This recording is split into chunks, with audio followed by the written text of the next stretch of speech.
Let's debunk some of the most common narratives that you've probably heard about the Israeli conflict. Over the last few weeks, you've probably ran into some of these talking points, and these narratives are simply just that, blank statements with no explanations or details to back up their claims. Let's start with the first one. Israel occupies Palestine.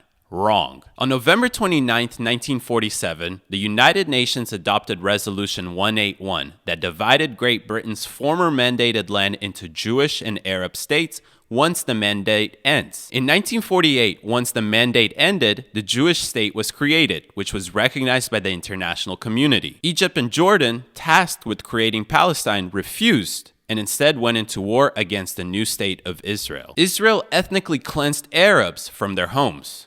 Wrong. Instead of creating Palestine, Egypt and Jordan told the people who lived on the land at the time to leave because they are going to war and will take all the land back from Israel for them. Still, no Palestine state. Israel displaced millions of Palestinians. Wrong. Because Jordan and Egypt forced them to leave their land due to the war, they were displaced. And after the embarrassing defeat, they didn't have any land to go back to. Once again, no Palestine state was created. And then you most oftenly hear that, well, Israel occupies historically Palestinian land. Wrong. If we want to go all the way back, we know that in 1020 BC, so 3,000 years ago, the Kingdom of Israel was established, which was the home to 9 of the 12 Jewish tribes. If we want to play the silly argument of who was there first, Israel was, yet no Palestine was in sight. Now you've probably heard that Israel occupies Gaza. Also wrong. Israel fully pulled out from the Strip in 2005. In the following year, with over 70% of the vote, the people of Gaza happily elected Hamas to govern them. Israel imposes an apartheid state. Wrong. And you can just go to my recent video to see all of that in detail. Israel is committing genocide.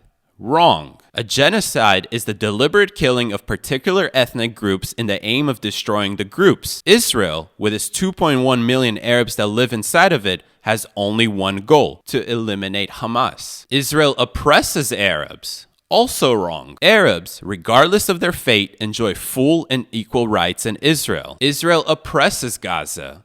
Wrong. Israel has borders like Egypt. They determine who can and cannot enter their country, just like every other country. But unlike most countries, they don't have a strip of land that supports a terrorist group who happens to also be the ruler of the people. So in reality, a brief understanding of some simple facts debunk every single narrative point that you've heard in the last few weeks. But that's not enough. You need to share this with your friends and family so they can learn the true facts about the ongoing conflict.